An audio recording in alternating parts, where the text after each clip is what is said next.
হবে না।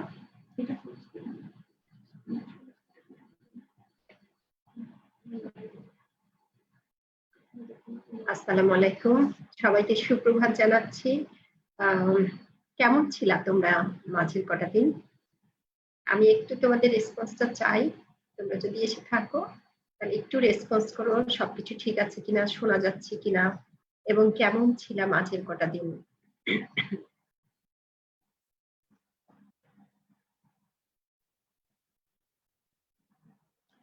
আমি অবশ্য ভালো ছিলাম না। যেদিন তোমাদের ক্লাসটা নিলাম গত রবিবারে, সেদিন রাত্রে 11টার দিকে আমার জানতে পারলাম যে প্রফেসর ডক্টর মনিরুজ্জামান, যিনি তোমরা জেনেছো যে কোভিড যোদ্ধা হিসাবে শাহাদত বরণ করেছেন, উনি আমার আত্মীয়, এবং শুধু আত্মীয়ই নয়, ব্যক্তিগত এবং পারিবারিক পর্যায়ে ঘনিষ্ঠতা অনেক বেশি ছিল ওনার সঙ্গে। উনি একজন খুব ভালো চিকিৎসক ছিলেন, খুবই হৃদয়বান মানুষ ছিলেন। কেন বলছি, উনি হেমাটোলজিস্ট ছিলেন, সেটা তোমরা জেনেছো, এবং রোগীদের চিকিৎসার জন্য সব ধরনের প্রচেষ্টা তার মধ্যে ছিল, আন্তরিকতা ছিল। মানুষকে অনেক সময় দেখেছি যে বিনা পয়সায় চিকিৎসা করেছেন। সাধারণ মানুষ, গরিব মানুষ হলে, ছোট ছোট বাচ্চারা ভুগতো, তাদের জন্য কখনো কখনো ওষুধ জোগাড় করে দিতেন, পরীক্ষা নিরীক্ষার ফি কমিয়ে রাখতেন। এবং সবচেয়ে বড় যে জিনিসটা আমার কাছে অবাক লাগতো সেটা হচ্ছে যে তিনি তার ফোন নাম্বারটা সব রোগীদেরকে দিয়ে দিতেন, বলতেন যে আসতে হবে না, ঘরে বসে যে কোনো সময় যে কোনো সমস্যা হলে আমাকে ফোন করবেন। তো এতটা যে কিভাবে উনি ম্যানেজ করতেন সেটা আমাদের কাছে খুব অবাক লাগতো।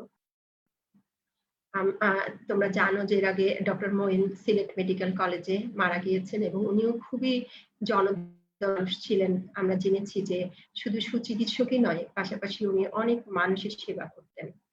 তো আমরা তাদের রুহের মাগফিরাত কামনা করব, যেন তারা বেহেশতবাসী হন, সেটা আমরা অবশ্যই বলবো। এবং আমরা আসলে লেখাপড়ার পাশাপাশি এসব চিকিৎসকদেরকে কিন্তু স্মরণ করব, কারণ হচ্ছে যে তারা কিন্তু আমাদের এই প্রফেশনটাকে অনেক উঁচু মর্যাদায় নিয়ে গিয়েছেন এবং আমাদেরকে গর্বিত করেছেন।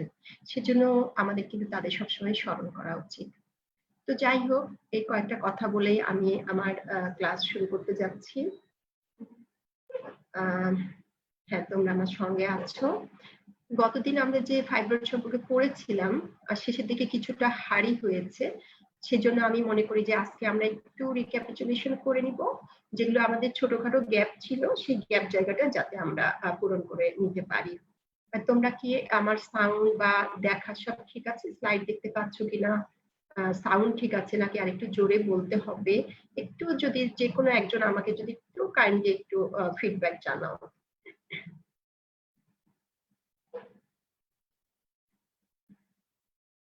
যারা জয়েন করেছে আমি সেটা দেখতে পাচ্ছি, কিন্তু কোনো ফিডব্যাক পাচ্ছি না। তোমরা কি ঠিক মতো শুনতে পাচ্ছ আমাকে? আমরা কিন্তু এখনই গতদিনের রিক্যাপিচুলেশনে যাব, এবং আমি কিন্তু তোমাদের পার্টিসিপেশন চাই। সুতরাং আমরা যে রিক্যাপিচুলেশনটা করব, শুনতে পাচ্ছ? হ্যাঁ, লিখেছে আদনান, মোস্ট প্রবাবলি শুনতে পাচ্ছ। ঠিক আছে, আমরা যে বিষয়টা রিক্যাপিচুলেট করব সেখানে কিন্তু তোমাদের পার্টিসিপেশন জরুরি। একটু কি পড়াশোনা হয়েছিল? তোমরা কি একটু টেক্সট বইয়ের কাছে গিয়েছো? শোনা যাচ্ছে? ওকে, ফাইন, সবকিছু ঠিক আছে, লিখেছো। কিন্তু আমি বলতে চাই যে আমরা যে একটু পড়াশোনাটা করেছিলাম অল্প স্বল্প, সেখান থেকে তোমরা টেক্সট বইতে ঢুকেছো কিনা? প্রত্যেকটা টপিক নিয়ে কিন্তু এখন মূল টেক্সট বইটা পড়তে হবে। যেমন গাইনির জন্য আমরা জেপকট পড়ি অথবা দত্তের বই পড়ি, কোনো না কোনো একটা টেক্সট বই তোমরা ফলো করবে এবং পড়ার চেষ্টা করবে। টেক্সট বইয়ে আসলে আমাদের বলার বাইরে কিন্তু অনেক সুন্দর সুন্দর কথা থাকে, এবং মূল টেক্সট বই পড়ার অনেক মজা আছে, কারণ বইগুলো সেভাবেই লেখা হয়, ঠিক গাইডের মতো কিন্তু নয়। আর যখন তোমার টেক্সট বই পড়ার অভ্যস্ততা হবে, তুমি সারা জীবনের জন্য খুবই ভালো একজন পড়ুয়া হয়ে যাবে। সেটা কিন্তু দরকার, বিশেষ করে মেডিকেল প্রফেশনে দরকার। তো আমরা এখন আমরা মেমোরি রিফ্রেশ করব। কি আমি জানতে চাইবো তোমাদের কাছে, বা আমাদের আসলে গত দিনের পড়ার থেকে আমাদের মেমোরি রিফ্রেশ করতে গেলে কোন জিনিসগুলো আমাদের এখন আমরা একটু ধারণা নিয়ে নিব আবার করে, বা আরেকবার একটু স্মরণ করে নিব। আমি কিন্তু এই প্রশ্নগুলোতে আসবো, সেজন্য তোমাদেরকে দিয়েছি যে আমরা আসলে কি জানতে চাই ফাইব্রয়েড ইউটেরাস সম্পর্কে। একটা জানতে চাই পেশেন্ট প্রোফাইলটা কেমন, তারপরে লিওমায়োমার সাইটগুলো কি কি। নিশ্চয়ই তোমাদের ওই ছবিটার কথা মনে আছে, তাই না? পেশেন্ট কি প্রেজেন্ট করে, কমন প্রেজেন্টেশন গুলো কি, আনকমনও কিছু আছে, সেগুলো আমাদেরকে জানতে হবে। কারণ আমরা যখন পেশেন্টের প্রেজেন্টেশন বলবো তখন কমন গুলো দিয়ে আমরা শুরু করব, কিন্তু আমরা যখন একটা বেড কেসে পেশেন্ট দেখি তখন আমাদের মনে রাখতে হবে যে পেশেন্ট কিন্তু একটা আনকমন প্রেজেন্টেশন নিয়েও প্রেজেন্ট করতে পারে। সেই জন্য বলা বা লেখার সময় আমরা হয়তো কমন প্রেজেন্টেশন থেকে রেয়ার প্রেজেন্টেশন গুলোর দিকে যাব, কিন্তু যখন সরাসরি পেশেন্টটা দেখবো তখন পেশেন্ট যেটা বলছে সেটাই তার প্রেজেন্টেশন। এবং ফাইব্রয়েডের সাথে অ্যাসোসিয়েটেড কি কি ক্লিনিক্যাল কন্ডিশন থাকে, এটা একটা খুবই গুরুত্বপূর্ণ প্রশ্ন, অনেক সময় এই প্রশ্নটা করা হয়। তারপরে হচ্ছে effect of leiomyoma on pregnancy, তার মানে ফাইব্রয়েডের কিছু স্পেশাল সিচুয়েশনে কি হচ্ছে, প্রেগন্যান্সির উপরে কি ইফেক্ট, আবার প্রেগন্যান্সির লিওমায়োমার উপরে কি ইফেক্ট। আমরা এক্সামিনেশন করলে কি কি ফাইন্ডিংস পেতে পারি, জেনারেল এক্সামিনেশন, পার অ্যাবডোমিনাল এক্সামিনেশন এবং পার ভ্যাজিনাল এক্সামিনেশন থেকে আমরা কি ফাইন্ডিংস এর বেসিসে বলতে পারি যে this is a case of fibroid uterus. আর একটা হলো differentials of fibroid uterus. So আমরা এই মুহূর্তে কিন্তু ডিফারেনশিয়াল ডায়াগনোসিস বলবো না, কারণ আমরা শুধুই ফাইব্রয়েড পড়ছি। ডিফারেনশিয়াল ডায়াগনোসিস বলতে হলে কাছাকাছি আর যে ডায়াগনোসিস গুলা হতে পারে সে সম্পর্কে একটা ভালো নলেজ থাকতে হবে। শুধু মুখস্থ ডিফারেনশিয়াল ডায়াগনোসিস আঙ্গুল গুনে গুনে আমরা পড়বো না। ঠিক আমি যে পেশেন্টটা দেখছি বা আমার সামনে যে সিনারিওটা দেওয়া হয়েছে তার বেসিসে কি ডায়াগনোসিস হতে পারে, পসিবল বা পোটেনশিয়াল কি কি ডায়াগনোসিস হতে পারে, সেটাই হচ্ছে ডিফারেনশিয়াল ডায়াগনোসিস। তাহলে উইদাউট এ সিনারিও শুধু মুখস্থ ডিফারেনশিয়াল ডায়াগনোসিস বলতে চাইলে এটা ভুল হয়ে যাবে। তো এগুলোর উপরেই আমরা আমাদের মেমোরিকে রিফ্রেশ করব। এখন আমি যাচ্ছি, ধরো তোমার একটা অস্পিরেস্টেশনটা এরকম থাকতে পারে, এরকম একটা ছবি দেওয়া আছে এবং ছবির সঙ্গে কতগুলো প্রশ্ন দেওয়া থাকে, তাই না? প্রশ্নটা কিরকম হতে পারে, তোমাকে জিজ্ঞাসা করতে পারে হোয়াট ইজ দ্য স্পেসিমেন, তুমি কি বলবে? ফাইব্রয়েড ইউটেরাস বা লিওমায়োমা ইউটেরাস অথবা মাল্টিপল লিওমায়োমা, এটা আমরা বলতে পারি। সো অনেক সময় জিজ্ঞাসা করে যে কিভাবে এই স্পেসিমেনটা কালেক্ট করা হয়েছে, তাহলে মায়োমেক্টমি করে এই স্পেসিমেনটা কালেক্ট করা হয়েছে। তোমরা মায়োমেক্টমি এখনো পড়োনি, সেজন্য আমি এই প্রশ্নটা লিখিনি, হতে পারে যে কিভাবে কালেক্ট করা হয়েছে। নেক্সট প্রশ্নটা খুব ইম্পর্টেন্ট, দেখো what might be the patient profile. সুতরাং তোমরা কি কেউ লিখবে একটু, এই যে ফাইব্রয়েডটা দেখা যাচ্ছে এই ফাইব্রয়েডের পেশেন্টের প্রোফাইলটা কি হয়ে থাকতে পারে। আমি জানি তোমরা খুব স্পিডে টাইপিং এ, একটু যদি কেউ লিখে জানাও, আমি একটু সময় নিচ্ছি।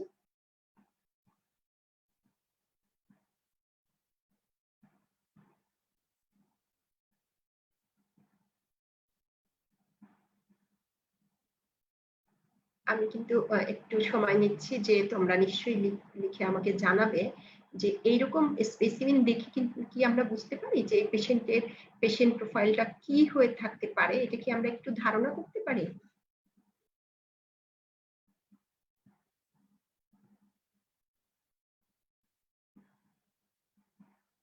তোমাদেরকে কিন্তু একটুখানি র্যাপিড হতে হবে, কেউ পুরনো খাতা বই ঘাটাঘাটি করার দরকার নাই, তোমার স্পন্টেনিয়াস যেটা মনে আসে সেখান থেকেই বলার চেষ্টা করো যে পেশেন্ট প্রোফাইলটা কি হবে। আসলে পেশেন্ট প্রোফাইল বলতে আমরা কি বুঝি, এই পেশেন্টের বয়স কেমন, তার কি ফ্যামিলি হিস্ট্রি ছিল, তার প্যারিটিটা কি আছে, সে কোন রেসের মানুষ, এগুলো হচ্ছে তার পেশেন্ট প্রোফাইল। সুতরাং এজটা কেমন হতে পারে সেটা একটা ধারণা করো।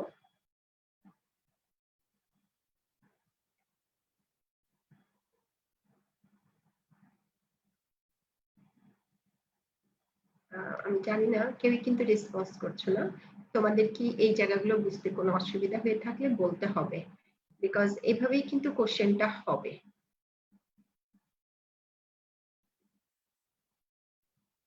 ওকে, লিখেছো প্রোগ্রেসিভ মেনোরেজিয়া, থ্যাংক ইউ। ময়ন্তী রয় মিশি লিখেছে প্রোগ্রেসিভ মেনোরেজিয়া, এবং পারিজাত ভট্টাচার্য সেও লিখেছে progressive menorrhagia, metrorrhagia, abdominal pain. Actually, that is the complaint. Those are the symptoms. Those are the clinical features. ঠিক আছে, তাহলে সেটা কিন্তু পেশেন্ট প্রোফাইল নয়। ওকে, আফসানা রুজাহান শ্রাবণী সে লিখেছে এজ 35 to 45 ইয়ার্স। খুবই ঠিক লিখেছো, কারণ সাধারণত পেশেন্ট এরকম বয়সে কিন্তু পেশেন্ট হচ্ছে কমপ্লেনটা করে, সিমটমটা নিয়ে এসে আসে। কিন্তু একটা মজার বিষয় হচ্ছে এর বয়সটা যদি 45 হতো, মেবি আমরা তার মায়োমেক্টমি না করে হিস্টেক্টমি করতাম। এবার বুঝতে পারছো তোমাকে কতটা থটফুল হতে হবে। সে মায়োমেক্টমি করে এই স্পেসিমেনটাকে কালেকশন করেছে, তাহলে নিশ্চয়ই তার এজ কম, লেস দেন 40, অথবা বলি আমরা সবসময় যে প্রেফারেবলি লেস দেন 35। তুমি সে কথাটাই বলতে পারো যে পেশেন্টের age lower, preferably less than 35, সেটা আমরা বলতে পারি। আফসানা রুজান লিখেছো নালিপ্যারাস, ভেরি গুড। এদের হয় নালিপ্যারাস থাকে অথবা লো প্যারিটি থাকে, এবং যদি তার ইনফার্টিলিটি অ্যাসোসিয়েটেড থাকে আমরা সেক্ষেত্রে এরকম মায়োমেক্টমি করতে পারি। 35-40 ইয়ার্স নালিপ্যারাস লিখেছো। সাদমান লিখেছো বয়স। সূর্য লিখেছো এজ 20 to 45। হ্যাঁ, সেটা হতেই পারে, কারণ আমরা জানি যে 20 নিচেটা রেয়ার, এবং 20 উপরে সাধারণত 20% কেসে ফাইব্রয়েড নিয়ে প্রেজেন্ট করে, 40 উপরে মোর দেন 40% কেসে রিপোর্ট করে। অর্থাৎ যত এজ বাড়ে তত ফাইব্রয়েডের প্রেজেন্টেশনের সংখ্যাটাও বাড়ে। সো হতে পারে 20 to 45, কিন্তু আমি আবার বলছি যে তোমাকে অনেক থটফুল হতে হবে, বিকজ 45 হলে আমরা হয়তো হিস্টেক্টমি করে ফেলতাম। কারণ আমরা যদি শুধু টিউমারটা ফেলে জরায়ু রেখে আসি, 45 ইয়ার্সে তার মোস্ট প্রবাবলি তার প্যারিটি কমপ্লিট, অথবা না হয়ে থাকলে তার হওয়ার বয়সটা অলমোস্ট শেষের দিকে। সেটা একটা ব্যাপার। আর একটা হচ্ছে যে আমরা যখন ইউটারাসটা রেখে আসলাম মায়োমেক্টমি করে, আবার তার হতে পারে ব্লিডিং এর সমস্যা হতে পারে, তার টিউমার রিকার করতে পারে। সেজন্য কিন্তু এজ কি, এজে আমি কি চিকিৎসা দিব, ম্যানেজমেন্টটা কি করব, সেটা একটা গুরুত্ব বহন করে। ভেরি গুড, আমি হ্যাপি যে তোমরা বলতে পেরেছো নিগ্রোস মোস্ট কমন এবং family history positive. Very good. হ্যাঁ, ঠিক আছে, তোমরা সব ঠিক আছে, thank you so much. Second কোশ্চেনটা দেখো, জেনারেল ফিচার বা ক্লিনিক্যাল ফিচার বললে, জেনারেল ফিচার একটা পার্ট অফ ক্লিনিক্যাল ফিচার। আমরা যদি ক্লিনিক্যাল ফিচার বলি তাহলে সেটা হিস্ট্রি থেকেও আমি পেতে পারি, সেটা আমি এক্সামিনেশন থেকেও পেতে পারি। এখানে প্রশ্নটা হচ্ছে যে তার জেনারেল কমপ্লেইনটা কি ছিল, not specific for the tumour. What are the general features the patient might complain of. Patient তার কি জেনারেল ফিচার সংক্রান্ত কি কমপ্লেইন করে থাকতে পারে এই পেশেন্টটা, কি মনে হয়?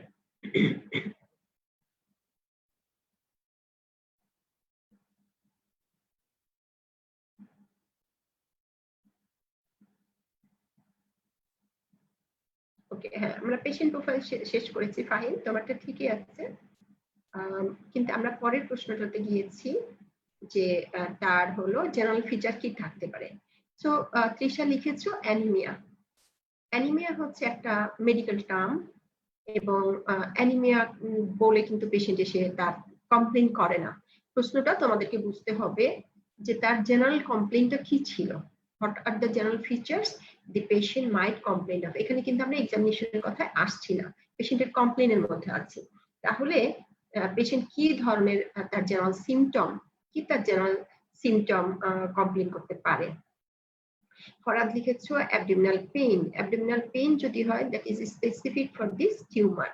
হ্যাঁ, কিন্তু আমরা তার জেনারেল ফিচারটা জানতে চেয়েছি। তাহলে তার হচ্ছে ইফোর্ট ইনটলারেন্স, হ্যাঁ, টায়ার্ডনেস, তারপরে হলো প্যালপিটেশন। মেরুনেছে আবারও অ্যানিমিয়া লিখেছো। অ্যানিমিয়া শব্দটা আমরা বাদ দিতে চাই, আমরা বলতে চাই যে তার হবে ইজি ফ্যাটিগেবিলিটি, উইকনেস, প্যালপিটেশন। মানে পেশেন্টের ভাষায় পেশেন্ট যেভাবে বলে না, যে বুক ধরফর করে, ক্লান্ত লাগে, কোনো কাজ করতে ভালো লাগে না। So easy fatigability, tiredness, palpitation, vertigo, এগুলাই হচ্ছে তার কমপ্লেইন, জেনারেল কমপ্লেইন। এগুলা পেশেন্ট এক্সস্টেড হয়ে যায় খুব তাড়াতাড়ি। গুড। যারা লিখেছো menstrual abnormality, bleeding, abnormal menstrual bleeding, সেগুলো কিন্তু পেশেন্টের specific feature, that is not a general feature. Farzana Ferdous লিখেছো প্যালোর। হ্যাঁ, প্যালোরটা সাধারণত এক্সামিনেশনের ফাইন্ডিংস, আমরা সেটা বলবো না, উইকনেস বলেছে। ওকে, ফাইন। নেক্সট কোশ্চেন আমরা চলে যাচ্ছি, what could be her abdominal findings. যদি দেখো what could be her abdominal findings, তার মানে এখানে কিন্তু হিস্ট্রি শুনতে চাই নাই, এখানে বলেছি যে পেশেন্টকে যদি আমি এক্সামিনেশন করি পার অ্যাবডোমিনালি, আমি কি কি ফাইন্ডিংস পেতে পারি। তাহলে এই প্রশ্নগুলোর সঙ্গেও কিন্তু তোমাকে পরিচিত হতে হবে যে কি প্রশ্ন দিয়ে আসলে কি মিন করা হচ্ছে। সো অ্যাবডোমিনাল ফাইন্ডিংস, ফাইন্ডিংস বলেছি, তার মানে এক্সামিনেশনের ফাইন্ডিংস, দিস ইজ নট পেশেন্টের কমপ্লেন।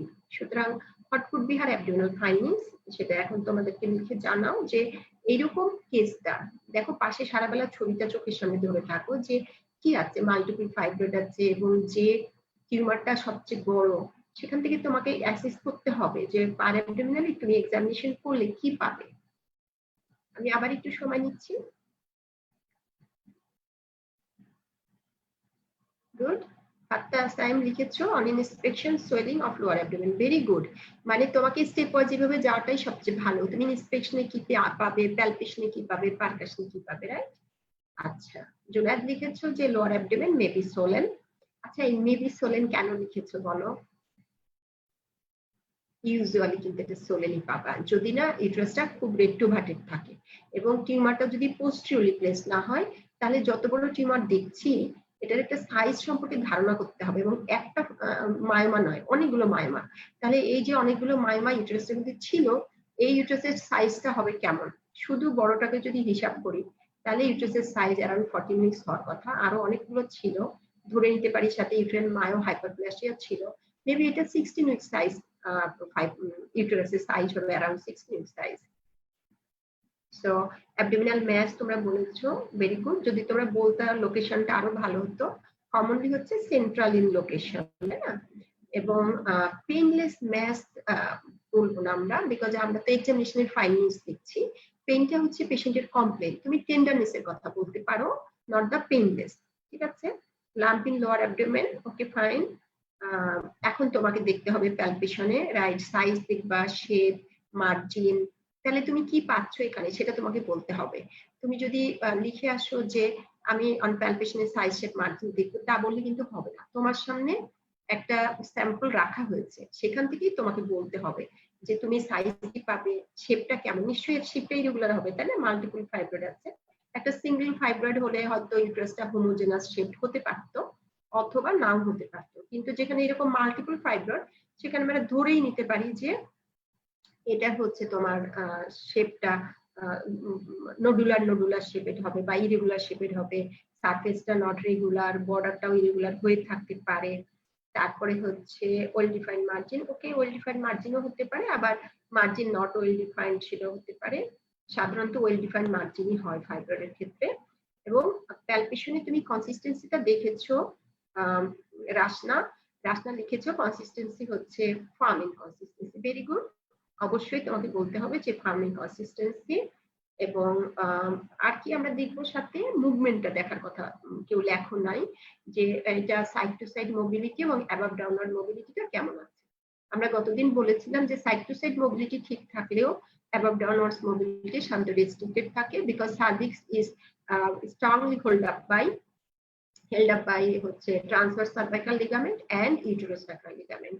এই দুটো লিগামেন্ট সার্ভিসকে একদম রূপ লাইক টেনে ধরে থাকে, সেজন্য অ্যাবাভ ডাউনওয়ার্ড মুভমেন্টটা অনেক বেশি হবে না। ওকে ফাইন, তাহলে আমরা খুব ভালোভাবে গেলাম, আমাদের রিক্যাপিচুলেশনে সব ঠিক আছে, সুন্দর করে অ্যান্সার করতে পেরেছো সবাই। জাস্ট পেশেন্ট প্রোফাইলের কথাটাই আবার এখানে লেখা আছে যে লেস দ্যান 20 তে rare, more than as age advances there is more chance. বলা হয় যে মোর দেন 20 ইয়ার্সে 20% চান্স এবং মোর দেন 40 ইয়ার্সে 40% চান্স। এটা জাস্ট এটা মনে রাখার জন্য। এবং most commonly present symptom between 35 to 45 years. দেখো তোমরা কিন্তু এক্স্যাক্টলি একদম ঠিক ছিল, কিন্তু প্রশ্নটা তোমাকে আগে বুঝতে হবে। যদি বলে যে তুমি কমনলি কখন পেশেন্ট প্রেজেন্ট করে, বা তোমার বেড কেসে যদি আসে পেশেন্টের বয়স 45, তুমি বলতেই পারো যে বিকজ এই বয়সে পেশেন্ট সবচেয়ে বেশি প্রেজেন্ট করে, হয়তো তার টিউমারটা ইনিশিয়েশন শুরু হয়েছে 20 বছর 30 বছর আগে, কিন্তু এখন সে সিমটমটা নিয়ে প্রেজেন্ট করছে। কিন্তু আমি তোমাদেরকে যে স্পেসিমেনটা দিয়েছিলাম that was A specimen of myomectomy, এটা বোঝা যাচ্ছে যে কোনো না কোনো কারণে তার ইউটেরাস রেখে এসেছে সার্জন, সো দ্যাট সেইখানে কিন্তু তুমি 45 বলো না, লেস দ্যান 35 বা ইনফার্টিলিটি বা ফ্যামিলি কমপ্লিট হয়নি, এগুলো হবে তার পেশেন্ট প্রোফাইলের মধ্যে। আর প্যারিটির ব্যাপারে জাস্ট একটা ওল্ড অ্যাডাস আছে যে fibroids are the reward of virtue and babies are the fruit of sin. তো সেটা একটা মনে রাখার বিষয়। দেন হচ্ছে ফ্যামিলিয়াল এবং রেসিয়াল, এই কথাটা তোমরা বলেছো। নাও সেকেন্ড আরেকটা কোশ্চেনে আমরা আসছি। Clinically how can you differentiate submucous myoma from a subserous one. Clinically মানে হচ্ছে তার হিস্ট্রি থেকে এবং তার এক্সামিনেশনের ফাইন্ডিংস থেকে আমরা কিভাবে একটা সাবমিউকাস মায়োমাকে একটা সাবসেরাস মায়োমা থেকে ডিফারেন্সিয়েট করতে পারি। তাহলে দেখো মায়োমার টাইপ, লোকেশন, এক্সটেনশন এসব তোমার যদি জানা না থাকে তুমি কিন্তু এই প্রশ্নটার উত্তর করতে পারবে না। সো পড়ার সময় তোমাকে এক ধাপ এগিয়ে গিয়ে এভাবে চলতে হবে, বিকজ তোমার কাছে যখন পেশেন্ট আসছে সেই পেশেন্টটা যা যা কমপ্লেন করছে, এক্সামিনেশনে আমরা যেগুলো ফাইন্ডিংস পাচ্ছি সেখান থেকেই কিন্তু আমরা ডায়াগনোসিসটা করব। পেশেন্ট এসে আমাকে বলবে না যে আমার সাবমিউকাস মায়োমা নাকি সাবসেরাস মায়োমা। এবং আমার ম্যানেজমেন্টের জন্য এগুলো খুব ইম্পর্টেন্ট, বিকজ ধরো একটা সাবমিউকাস মায়োমা আছে, তার পুরাটাই পলিপয়েড হয়ে আছে মানে ক্যাভিটির মধ্যে, আমি ইজিলি সেটাকে যদি চোখেও না দেখি হিস্টোস্কোপি করে ওটাকে আমি রিসেক্ট করে মায়োমেক্টমি করে নিয়ে আসতে পারবো। এবং এটা আসলে ডিপেন্ড করছে ম্যানেজমেন্টটা যে কোথায় আছে, কি অবস্থায়, কি সিমটম তৈরি করছে, পেশেন্টের বয়স কেমন, তার ফার্দার ফার্টিলিটি ডিমান্ড কেমন, হ্যাঁ, পেশেন্টের আর্থসামাজিক অবস্থা কেমন। মনে করো লোকটার ভদ্রমহিলার 2টা বাচ্চা আছে, এখন ওনার বয়স 37 বছর, উনি এসছেন, আমি ওনাকে মায়োমেক্টমি করবো না ওনাকে হিস্টেক্টমি করবো? It's a very valid question. রুগী এসে বলবে যে আমার আর জীবনে কোনো যেন অসুবিধা না হয়, আমার পক্ষে আমার বাড়ির লোক আর নিয়ে আসতে পারবে না, আমার জন্য আর খরচ করবে না। তো এই জিনিসগুলো কিন্তু আমাদেরকে সবসময় একটু চিন্তা করতে হবে ম্যানেজমেন্টের আগে। নাও মনে হয় তোমরা লেখা শুরু করেছো না? How can you differentiate submucous myoma from a subserous one? তাহলে একটা হলো তার প্রেজেন্টেশনে কি তফাৎ থাকবে, এক্সামিনেশনে কি আমরা পেতে পারি, দ্যাট ইজ ভেরি ইম্পর্টেন্ট। আমি একটু সময় দিচ্ছি, হ্যাঁ, তোমরা একটু চেষ্টা করো এখানটাতে।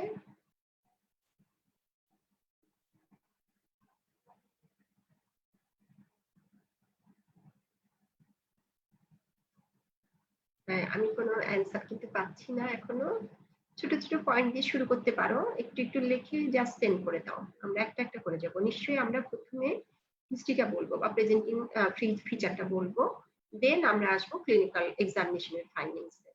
যেহেতু ক্লিনিক্যালি বলেছে এখানে কিন্তু আমি ইনভেস্টিগেশন কথা বলতে পারবো না, এখানে আমাকে ক্লিনিক্যাল থেকেই বলতে হবে যে তার হিস্ট্রিটা কি বা প্রেজেন্টিং ফিচার গুলো কি এবং তার এক্সামিনেশন ফাইন্ডিংসটা কি হতে পারে। প্রশ্নটা কি বেশি কঠিন হয়েছে তোমাদের জন্য? আমি কিন্তু ইচ্ছা করে এক ধাপ এগিয়ে প্রশ্নটা করেছি। ডিসমেনোরিয়া পাবে, ওকে ফাইন, ধরে নিচ্ছি তুমি হয়তো লেখা কমপ্লিট করতে পারোনি। সাবমিউকাস ভ্যারাইটি হলে ডিসমেনোরিয়া পাবে। সেই ডিসমেনোরিয়াটা কেমন ডিসমেনোরিয়া হবে? সেটা হবে স্পাজমোটিক ডিসমেনোরিয়া। তোমাদের নিশ্চয়ই আগের ছবিটার কথা মনে আছে, আমরা ছবিটার কাছে দাঁড়িয়ে অনেক কথা বলেছিলাম। তাহলে তার একটা স্পাজমোটিক ডিসমেনোরিয়া পাবে। ওকে ফাইন, ফরাদও তাই লিখেছো। পেইন সাবমিউকাসে মোর কমন, রোকসানা লিখেছো, খুবই ঠিক লিখেছো। সাবমিউকাস ভ্যারাইটি প্রোগ্রেসিভ মেনোরেজিয়া পাবে, ডিসমেনোরিয়া পাবে। সাবমিউকাস মায়োমাতে মেট্রোরেজিয়া হতে পারে। Very good, very good. Meherunnesa Mariam লিখেছো যে সাবমিউকাস মায়োমাতে মেট্রোরেজিয়া। এখন রুগী তাহলে কি কমপ্লেন করবে? রুগী বলবে যে তার ইরেগুলার ব্লিডিং হয়, মাসের মধ্যে 2-4 বার যখন তখন ব্লিডিং হয়, এমনকি পোস্টকটাল ব্লিডিং এর কথাও বলতে পারে। কখন পাবো আমরা এটা? যদি এটা সাবমিউকাস এবং আলসারেটেড হয়, আদারওয়াইজ নট। অর্থাৎ সাবসেরাসে আমরা এগুলো পাবো না। Very good. Growth rate is very slow in fibroid. হ্যাঁ, গ্রোথ রেট তো স্লো সাবমিউকাসের জন্য যে কথা, সাবসেরাসের জন্য সে কথা। সাবসেরাসে সাবমিউকাসে মেট্রোরেজিয়া থাকতে পারে। অনেকগুলাই তোমরা বলেছো, হিস্ট্রিটা অনেকটাই বলেছো। এখন এক্সামিনেশনের ফাইন্ডিংসটা, তাহলে ব্লিডিংটা বেশি, মেনোরেজিয়া বেশি হবে সাবমিউকাসে। ঠিক লিখেছো, কারণ সাবসেরাসে বেশিরভাগ ক্ষেত্রে কিন্তু ইউট্রাইন এনলার্জমেন্ট অত বেশি হওয়ার কথা নয়, সুতরাং সেটা হবে না। কিন্তু এমন যদি হয় যে না, ইন্ট্রামুরাল অনেকখানি পার্ট আছে, অনেকখানি সাবসেরাস রয়েছে, সেই ক্ষেত্রে কিন্তু ব্লিডিং, আই মিন যে তার ক্যাভিটির সাইজ বেশি এটা থাকতে পারে। আবার সাবসেরাস হলে যে মেনোরেজিয়া হবেই না তাও কিন্তু না, বিকজ আমরা জানি যে টিউমারে কিছু এস্ট্রোজেনিক ইনফ্লুয়েন্স থাকে এবং এস্ট্রোজেনিক ইনফ্লুয়েন্স কি হয়? এন্ডোমেট্রিয়াল হাইপারপ্লাসিয়া হয়, এন্ডোমেট্রিয়াল থিকেনিং বেশি হয়। যত বেশি হাইপারপ্লাসিয়া হবে, থিকেনিং হবে ডিউরিং ব্লিডিং, তত বেশি ব্লিডিং হবে, সেজন্য থাকতে পারে। কমনলি ফাইব্রয়েডে হলো সেকেন্ড এন্ড থার্ড ডেতে গিয়ে সবচেয়ে বেশি ব্লিডিং হয়। এটা ফাইব্রয়েডের একটা সাইন যে তার হেভি মিনিস্ট্রাল ব্লিডিং হয়, which is more prominent on second and third day of the cycle। আর বেশি ব্লিডিংটা আমরা কি দিয়ে প্রকাশ করি? একটা হচ্ছে পেশেন্ট বারবার প্যাড চেঞ্জ করছে, সেটা একটা বলতে পারে, আর একটা হলো ক্লট পাস করা। তাহলে আমরা যদি বলি পেশেন্টের ভাষায় যে সে হলো এক্সেসিভ ব্লিডিং হচ্ছে উইথ প্যাসেজ অফ ক্লটস, তার মানে আমরা ধরে নিব যে তার ব্লিডিং বেশি হচ্ছে। ওকে,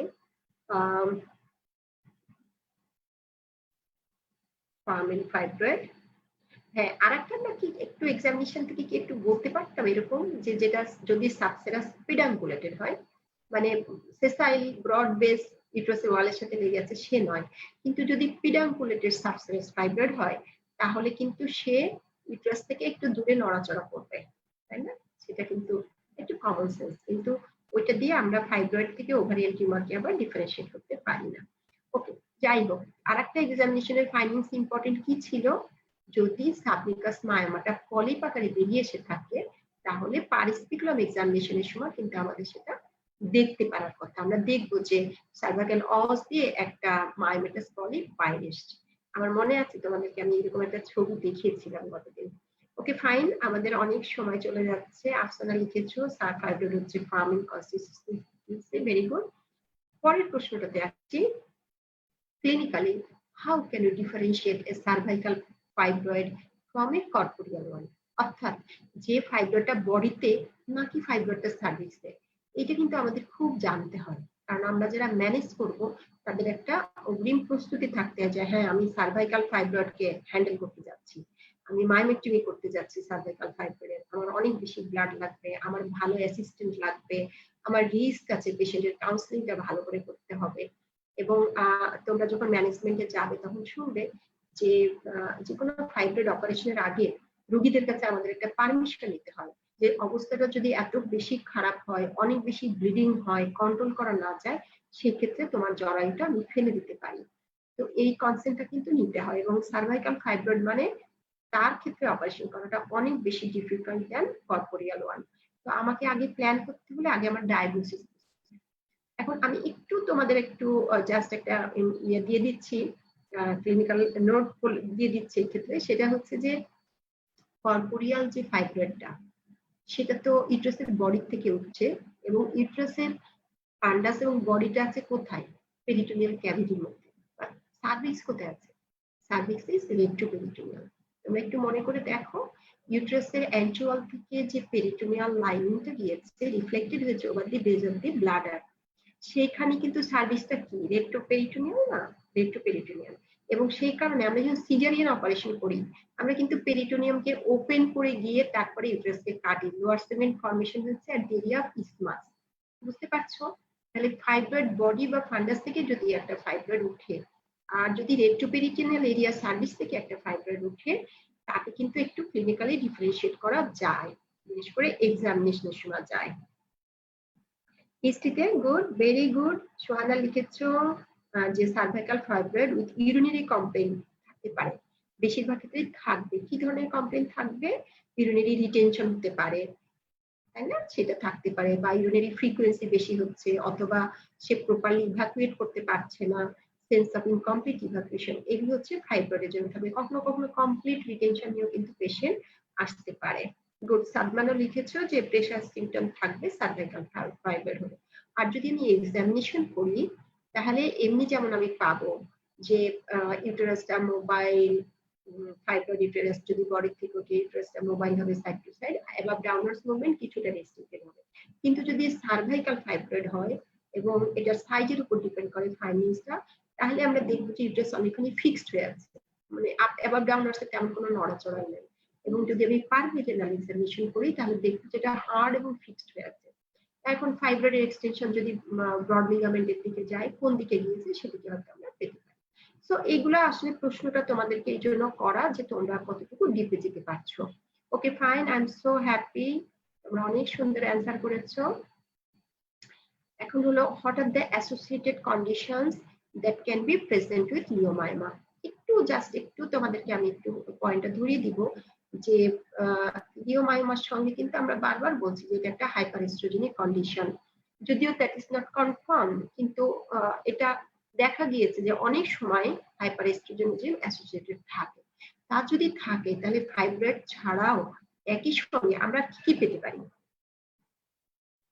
একটু যদি তোমরা লেখো, আমাদের আধা ঘন্টা সময় চলে গিয়েছে, আমাদের হাতে সময়টা আসলে খুব কম।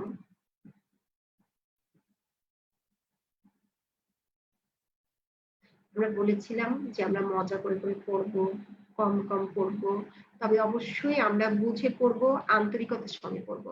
একটা ভালো ডাক্তার হতে গেলে আমাদেরকে অবশ্যই সাবজেক্টটাকে ভালো করে বুঝতে হবে, সাবজেক্টের জন্য একটা দরদ তৈরি করতে হবে। শুধু মুখস্থ করে পরীক্ষা পাশের জন্য আমরা পড়বো না, আমরা জানার জন্য পড়বো, যেন একটা মানুষ আমাদের কাছে এসে উপকার পায়। আমরা যে ডিসিপ্লিনেই যাই না কেন, এখনকার জন্য আমরা ক্লিনিক্যাল স্টুডেন্ট, সুতরাং পেশেন্টকে এক্সামিনেশন করা, হিস্ট্রি শোনা এবং ক্লিনিক্যাল ডায়াগনোসিসের সাথে আমাদের এখনকার কাজ। Very good. আফসানা লিখেছ হাইপারপ্লাসিয়া থাকতে পারে, এন্ডোমেট্রিওসিস থাকতে পারে, ফলিকুলার সিস্ট, সবগুলো অ্যান্সার খাঁটি। ইউটেরাইন পলিপ হতে পারে, হ্যাঁ এন্ডোমেট্রিয়াল হাইপারপ্লাসিয়া হয়ে অবশ্যই পলিপ হতে পারে। দেন লিখেছো ওভারিয়ান ফলিকুলার সিস্ট, হ্যাঁ এই যে follicular cyst itself may be the cause of hyperoestrogenism. যতক্ষণ ফলিকুলটা রাপচার না হচ্ছে ততক্ষণ পর্যন্ত গ্রাফিয়ান ফলিকুল থেকে কি আসে, এস্ট্রোজেন হরমোন আসে, তাই না? তাহলে এস্ট্রোজেন আসতে থাকবে, সেজন্য এটার সাথে অ্যাসোসিয়েটেড থাকতে পারে ovarian follicular cyst, endometrial hyperplasia, adenomyosis, endometriosis associated থাকে। গুড, খুবই সুন্দর হয়েছে। রিকারেন্ট প্রেগন্যান্সি লস, এটা একটা পেশেন্টের হচ্ছে একটা কমপ্লিকেশন অফ ফাইব্রয়েড। এটা যে অ্যাসোসিয়েটেড বলে কিন্তু আমরা এই জিনিসটা বুঝাই না। তাহলে কি কি অ্যাসোসিয়েটেড থাকে সেটাতে আমরা আসছি। ঠিক এই কয়টা কথাই বলবে তোমরা, এর চেয়ে বেশি বলবে না। মানে পেশেন্টের কমপ্লিকেশন কি থাকে সেটা কিন্তু আমরা জানতে চাই না এই প্রশ্নের মাধ্যমে। প্রশ্নটাতে আবার যাচ্ছি, দেখো প্রশ্নটা কি ছিল, what are the associated conditions that can be present with leiomyoma? মানে কমন অ্যাসোসিয়েশন গুলো কি কি? একটা হচ্ছে follicular cyst of the ovary, endometrial hyperplasia with polyp বলতে পারো। হাইপারপ্লাসিয়া যেখানেই আছে সেখানেই কার্সিনোমা হওয়ার একটা রিস্ক থাকে। সো এন্ডোমেট্রিয়াল কার্সিনোমা বিশেষ করে যদি একটু এজেড পেশেন্ট প্রেজেন্ট করে, সে ধরো 45 48 এ প্রেজেন্ট করছে with endometrial hyperplasia, irregular bleeding, সেই ক্ষেত্রে কিন্তু এন্ডোমেট্রিয়াল কার্সিনোমা হতে পারে। এন্ডোমেট্রিওসিস তোমরা যেটা বলেছো সেটা। What are the effects of leiomyoma on pregnancy, আমি জানি তোমরা এটা পারবে। লিওমায়োমার প্রেগন্যান্সির পরে কি ইফেক্ট? একটা হচ্ছে সে প্রেগন্যান্সি হতেই না পারে, যেমন লেস দ্যান 3% কেস ইনফার্টিলিটি হতে পারে, কিন্তু যেহেতু এটা কমন না এটা আমরা পরের দিকে বলবো। লিওমায়োমার প্রেগন্যান্সির পরে কি ইফেক্ট হতে পারে? যে অ্যাবর্শন হতে পারে, যেটা তোমরা অলরেডি বলেছো, রিপিটেড অ্যাবর্শনের হিস্ট্রি থাকতে পারে তার। তারপরে হচ্ছে যে প্রিটার্ম লেবার হতে পারে, অবস্ট্রাক্টেড লেবার, প্রলং লেবার, মোর ইন্টারভেনশন, সার্জারি লাগতে পারে। তারপরে হচ্ছে ডিউরিং প্রেগন্যান্সি লিওমায়োমা রিডিজেনারেশন হলে পেশেন্ট অ্যাকুট অ্যাবডোমেন নিয়ে প্রেজেন্ট করতে পারে। এবং যত দ্রুত প্রেগন্যান্সি ইফেক্ট যদি আমরা বলি তাহলে বলবো যে প্রেগন্যান্সি যত দ্রুত বাড়বে লিওমায়োমা অত দ্রুত বাড়ে। ওকে, আমি এই প্রসঙ্গে আর যাব না, এবার আমরা চলে আসছি ম্যানেজমেন্ট পার্টে। ঠিক আছে, now we'll talk about management of fibroid. আমাদের রিফ্রেশমেন্ট শেষ, we are happy। তবে আবার বলছি তোমাদেরকে কিন্তু টেক্সট বইয়ে যেতে হবে, পেন্সিল কলম দিয়ে দাগিয়ে নোট নিয়ে পড়ে ফেলবা, যাতে পরীক্ষার আগে তুমি শুধু পৃষ্ঠা উল্টানোরই সময় পাবা, অনেক বেশি পড়তে সময় পাবে না। আর যখন তোমাদের কলেজ খুলে যাবে তখন তোমরা অবশ্যই প্রত্যেকটা রোগীকে সুন্দর করে পাশে বসে বসে হিস্ট্রি নিবে। হিস্ট্রি নিয়ে আর একটা অভ্যস্ততা, কিভাবে তুমি একটা মানুষকে অ্যাপ্রোচ করতে পারো এবং তার ভিতরের খবরটা জানতে পারো। সেকেন্ড হচ্ছে যে সুন্দর করে এক্সামিনেশন করবে। পরীক্ষার সময় পেটে হাত দিলেই কিন্তু আমরা বুঝতে পারি কোন স্টুডেন্টটা পেশেন্টের পাশে গিয়েছে আর কে যায় নাই। সো পেশেন্টের সঙ্গে ডিল করাটা কিন্তু একটা big deal for clinical student, সেটা করতে হবে। শুধু চার দেয়ালে বসে লেকচার, বড় গ্যালারিতে বসে ক্লাস করলাম, আবার ওয়ার্ডে গিয়ে আবার চার দেয়ালে বসে পড়াশোনা করলাম, আইটেম পরীক্ষা দিলাম, সেই উদ্দেশ্যে কিন্তু ওয়ার্ডে যাওয়া নয়। ওকে, নাও আমরা এখন ম্যানেজমেন্টে আসছি, আমাদের সময় অনেক কমে গিয়েছে। ম্যানেজমেন্টে যাওয়ার আগে একটা অন্য ম্যানেজমেন্ট সম্পর্কে একটা কথা বলতে চাই। ধরো কমনলি কি হয়, তুমি সকালে কি নাস্তা খাবে, যদি তুমি বাসায় থাকো সেটা কে জানে? আম্মা জানে অথবা বুয়া জানে। আর তুমি যদি হোস্টেল বাসী হও তাহলে কে জানে? ওখানেও খালারা জানে অথবা ক্যান্টিনের মামা জানে, কারণ ফিক্স, মামা যা খাওয়াচ্ছে তোমার তাই খেতে হচ্ছে। কিন্তু এমন যদি হয় তোমাকে একটা ম্যানেজমেন্টের দায়িত্ব দেওয়া হলো, তোমার একটা ফ্যামিলি আছে, সেই ফ্যামিলিতে বাবা মা আছেন, বাবা রিটায়ার্ড পারসন, তিনি হাইপারটেনসিভ, মা ডায়াবেটিক, তোমার একটা বড় ভাই আছে, সে রিসেন্টলি একটা গ্রামীণ ফোনে চাকরি করে, সপ্তাহের একটা দিনই সে শুধু ছুটি পায়, বাকি কদিন তার খুবই ব্যস্ততায় কাটে, সে ছুটি পায় শুধুমাত্র শনিবারে। তুমি আছো আর বাসায় একটা হোম মেকার, যে বাড়িতে কাজে হেল্প করে, এমন একজন বাঁধা মানুষ আছেন। এখন কালকে সকালের খাবারের মেনুটা তোমাকে ঠিক করতে বলা হলো, কি কি খাবে এবং কখন খাবে। তুমি একটু কি লিখে জানাবে তোমরা কেউ? এই দায়িত্বটা যদি তোমাকে দেয়া হয় তাহলে তুমি কি করবে? আমি আবার একটু সময় দিচ্ছি, নো মোর দেন 2 মিনিটস। আমরা 11:36 এ আছি, 11:40 এর মধ্যে এগুলো সব কথা আমাদের শেষ করতে হবে।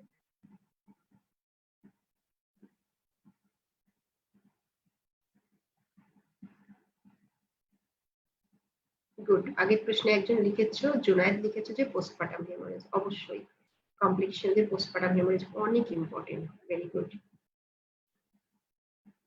তৃষা অবস্ট্রাক্টেড লিভার লিখেছে, গুড। সো আমি তোমাদের একটা ম্যানেজমেন্টের বিষয়ে প্রশ্ন ছেড়েছি, তোমাদেরকে সেই ম্যানেজমেন্টের আঙ্গিকে দাঁড়িয়ে বলতে হবে যে তুমি আসলে কি করবে। জিনিসটা খুব সহজ নয়, তাই না? কি অনেকগুলো ক্লু আছে এখানে।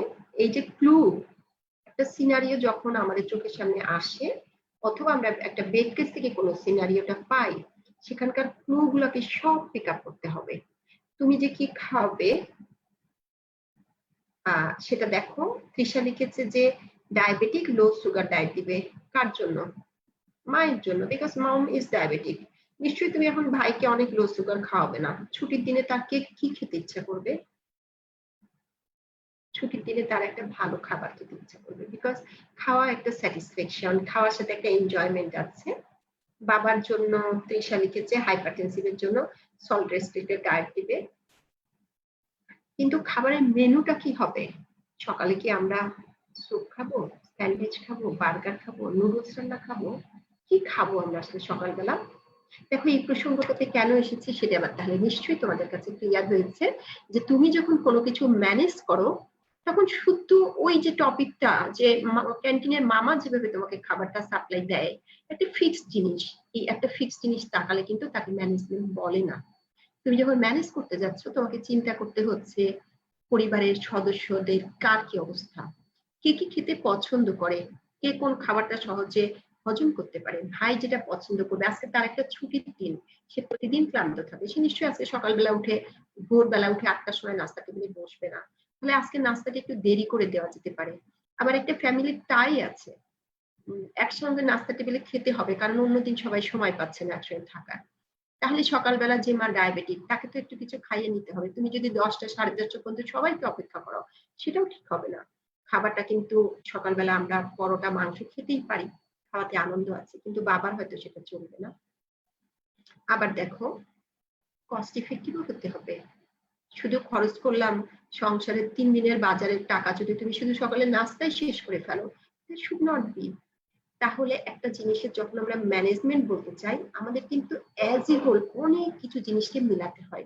এই মিলানোর প্র্যাকটিসটা নিজের মধ্যে করতে হবে। তো আমরা যখন ফাইব্রয়েডের ম্যানেজমেন্ট করবো সিমিলারলি আমাদের কিন্তু অনেকগুলো কথা ভাবতে হবে। শুধু একটা ফাইব্রয়েডের চিকিৎসা, আমি মেডিসিন দিয়ে চিকিৎসা করতে পারি, আমি সার্জারি করতে পারি, ডিফারেন্ট টাইপস অফ সার্জারি আছে, মায়োমেক্টমি করতে পারি, ইউটেরাস ফেলে দিতে পারি, আমি অল্টারনেটিভ সার্জারি করতে পারি যেমন ইউটেরাইন আর্টারি এম্বোলাইজেশন করতে পারি, আমার অ্যাভেলেবিলিটি আছে কিনা সেটাও একটা ব্যাপার। তাহলে অনেক কিছুকে মিলে কিন্তু এই ডিসিশনটা নিতে হবে এবং ডিপেন্ডস অন ক্লিনিক্যাল সিনারিও। গদবাঁধা একটা কথা আমি ফাইব্রয়েডের জন্য বলতে পারবো না। কখন বলবো? যদি আমাকে রিটেনে প্রশ্ন করে যে একটা ফাইব্রয়েডে তুমি কিভাবে চিকিৎসা করবে, কোনো সিনারিও যদি না থাকে সেই ক্ষেত্রে আমি গদবাঁধা হতে পারি। Otherwise not. আমাকে যদি সিনারিও দিয়েই দেয় তাহলে কিন্তু আমাকে ক্লু গুলার প্রতি খেয়াল করে করে আসতে হবে। তো ঠিক আছে, ধন্যবাদ। আমরা একটু ছোট্ট এক্সারসাইজ করে নিয়ে এসেছি। তাহলে আমরা এখন দেখো ফাইব্রয়েডের ট্রিটমেন্ট কিসের উপর ডিপেন্ড করবে, পেশেন্টের এজ কেমন, কোন বয়সে দাঁড়িয়ে আমি কাজটা তার ম্যানেজমেন্টটা দিচ্ছি, প্যারিটি কি আছে, তার প্রেগনেন্সি স্ট্যাটাসটা কি আছে। এমন হতে পারে প্রেগনেন্সির সঙ্গে ফাইব্রয়েড, সেটাও হতে পারে। তার desire for future pregnancy, general health খুবই ইম্পর্টেন্ট। মানে আমি বলছি তোমার তো ছোট একটা টিউমার, এটা নিয়ে এত ভাবছো কেন, এখনো তো এটা বেশি বড় হয়নি, তুমি অপেক্ষা করো। কিন্তু এই ছোট টিউমারটা হয়তো হিউজ সিমটম তৈরি করছে, ব্লিডিং হচ্ছে, পেশেন্টের জেনারেল হেলথ ভেঙে পড়ছে, সে বলছে আমি অফিস ওয়ার্ক করতে পারছি না, তুমি বলছো খাওয়া দাওয়া ভালো করে করেন, তাহলে এটা কিন্তু আমাদেরকে ইগনোর করলে হবে না পেশেন্টের এই সমস্যাগুলোকে। দেখো তার সমস্যা যতটুকু না অ্যানিমিয়ার, সে হয়তো ঘরে থাকলে তার অত প্রবলেম হয় না, কিন্তু সে অফিস ওয়ার্ক করতে পারছে না। এই যে জিনিসগুলো পেশেন্টের সমস্যাগুলো আমাদেরকে কিন্তু কনসিডারেশনে আনতে হয়। পেশেন্টের সিমটম আছে বা নাই। আমরা বলেছি যে 2/3 পেশেন্ট কিন্তু অ্যাসিমপটোমেটিক থাকে। তাহলে অ্যাসিমপটোমেটিকের জন্য আমি কি করব, কখন তার চিকিৎসাটা আমি হাতে নিব, all this are very important. সাইজটা কেমন আছে, লোকেশনটা কোথায় আছে, এই সব কিছুকে নিয়ে আমাকে কিন্তু চিন্তা করতে হবে। তাহলে আবার ফাইব্রয়েডের চেহারাটা একটু দেখি, তোমরা দেখতে পাচ্ছ নিশ্চয়ই। এই যে ছোট্ট একটা ফাইব্রয়েড, দেখো ইউটেরাসের সাইজটা অন্য দুইটার তুলনায় এটা দেখেই বোঝা যাচ্ছে ইটস নরমাল সাইজ ইউটেরাস, তাই না? এরকম একটা ছোট্ট ফাইব্রয়েড, এ কি কোনো কমপ্লেন নিয়ে এসছে? নিশ্চয়ই না।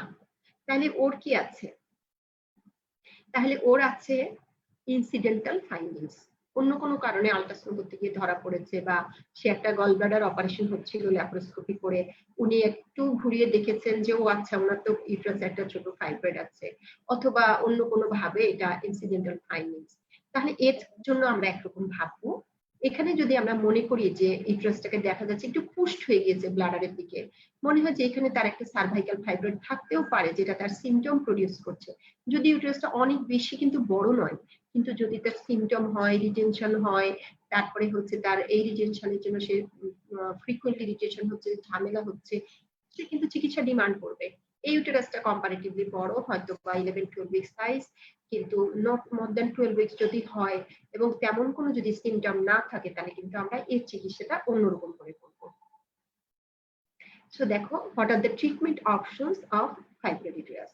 বিভিন্ন ট্রিটমেন্ট অপশন থাকতে পারে। এখন তোমরা নিজেরাই বলতে পারবে যে একটা অ্যাসিমপটোমেটিক গ্রুপ আছে, তার ক্ষেত্রে নো ট্রিটমেন্ট। কাদের? Small size, symptomless, discovered accidentally, that does not require any treatment. Clear? তাহলে ফাইব্রয়েডের ট্রিটমেন্ট বললে তোমাকে এভাবেই শুরু করতে হবে যে অ্যাসিমপটোমেটিক গ্রুপের জন্য যদি সাইজ ছোট থাকে, মনে করো উনি কিছুই বুঝতে পারেনি, হঠাৎ করে একদিন আবিষ্কার হলো যে ওনার পেটে একটা 24 সাইজ টিউমার আছে, ওনার মাসিকের তেমন কোনো সমস্যা নেই, রেগুলার সাইকেল হচ্ছে, এমনকি এমন হতে পারে যে 1-2 মাস করে বন্ধ যায়, অথবা পরিমাণে কম হচ্ছে, কে সে? সাবসেরাস ফাইব্রয়েড। সেই ক্ষেত্রে কিন্তু সেটা সিমটমলেস হলেও এর সাইজ যেহেতু বড়, ইট ডিমান্ডস ট্রিটমেন্ট। অপারেশন করে এটাকে বার করতে হবে। এখন অপারেশন কি আমি মাইমেক্টমি করবো না হিস্টেক্টমি করব না অল্টারনেটিভ করব, সেটা হচ্ছে নেক্সট স্টেপের থিঙ্কিং। প্রথম আমাকে চিন্তা করতে হবে আমি আর ট্রিটমেন্ট করব নাকি ট্রিটমেন্ট করব না। তাহলে যদি ছোট সাইজ হয়, কত ছোট? লেস দ্যান 12 উইকস, সিমটমলেস, সেখানে আমরা ওয়েট করব। ক্লিয়ার? ওকে। সেকেন্ড হচ্ছে মেডিকেল ম্যানেজমেন্ট। কিছু আছে যেগুলো ওষুধ দিয়ে চিকিৎসা করা যাবে। দেওয়ার উদ্দেশ্যটা কি? আমরা সিমটমটা রিডিউস করার জন্য দিব, অথবা সাইজটা রিডিউস করার জন্য দিব। ঠিক আছে? তাহলে সিমটম কি আমরা জেনেছিলাম? কমন সিমটম হচ্ছে ব্লিডিং প্রবলেম, মেনোরেজিয়া হচ্ছে। তো যদি পেশেন্টের ইউটেরাসের সাইজ বেশি, টিউমারের সাইজ বেশি বড় না হয়, এবং তার মেইন কমপ্লেইন যদি হয় ব্লিডিং, তো আমি ব্লিডিং কমিয়ে দিতেই পারি ওষুধ দিয়ে। সেক্ষেত্রে আমি কি ওষুধ দিতে পারি? কিছু নন হরমোনাল ট্রিটমেন্ট আছে, যেমন অ্যান্টিফিব্রিনোলাইটিক এজেন্ট বা অ্যান্টিপ্রোজেস্টেরন, মিফেনামিক অ্যাসিড, এইসব ধরনের জিনিস আমরা দিয়ে তার ব্লিডিংটা বন্ধ করাবো।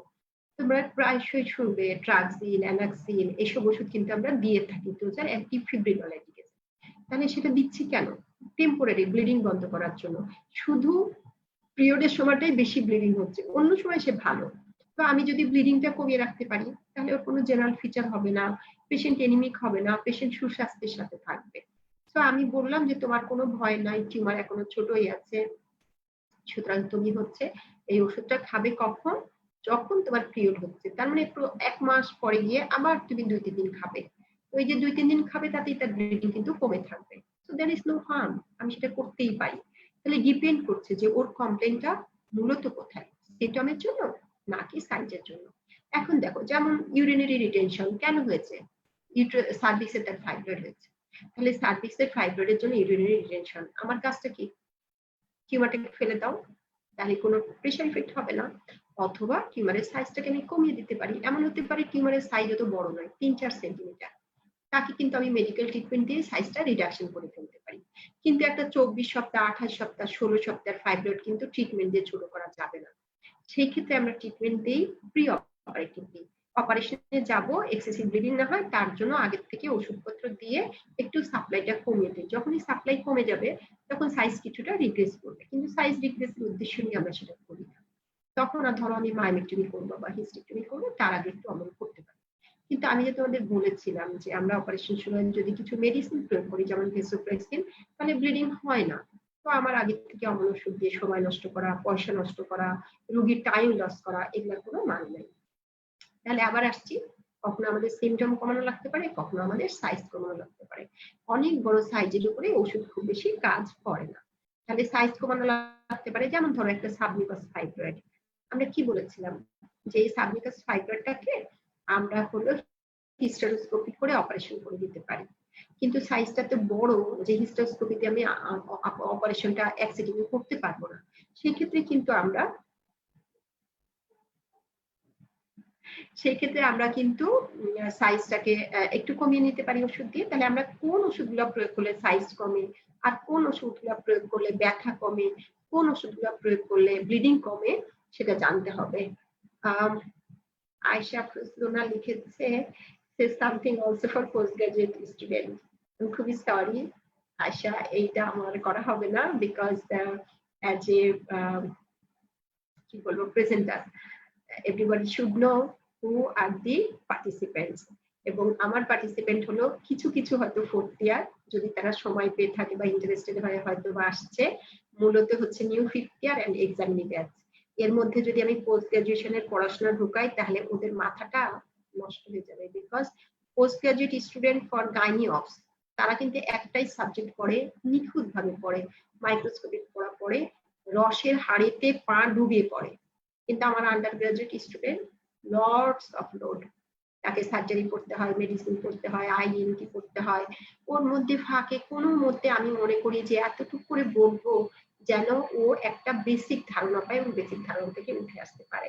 তো পোস্ট গ্রাজুয়েটদের ক্লাস নিতে হলে সেটা আলাদাভাবে নিতে হবে, বরং এর মধ্যে দুই একটা হয়তো বা পোস্ট গ্রাজুয়েট কথা ঢুকে যাচ্ছে, আমি ওদেরকে আবার সাম আপ করে দিই এবং আমি বলি যে তোমরা অনেক বেশি মনে রেখো না, অনেক বেশি মনে রাখার দরকার নেই, হয়তো বা গুছিয়ে বলার খাতিরে আমাদের অনেক কথা বলতে হয়, কিন্তু শুধু তোমাদের লাগবে না। ওকে ফাইন, তাহলে আমরা আবার আসছি আমাদের জায়গায়। তাহলে আমরা কিছু নন হরমোনাল দিতে পারি, কিছু হরমোনাল। ধরো কম্বাইন্ড ওরাল কন্ট্রাসেপটিভ, তোমরা এবার বুঝতেই পারছো কাকে দিব, যার ব্লিডিং এর সমস্যা আছে, সিমটমটা হচ্ছে ব্লিডিং, তাকে আমি কম্বাইন্ড ওরাল কন্ট্রাসেপটিভ দিব। এবং যদি এমন হয় যে পাশাপাশি তার কন্ট্রাসেপটিভও প্রয়োজন, তাহলে ইট ইজ দ্য বেস্ট, কারণ আমি প্রজেস্টেরন হরমোনও দিতে পারি, সিনথেটিক প্রজেস্টেরন দিয়েও ব্লিডিং বন্ধ করতে পারি।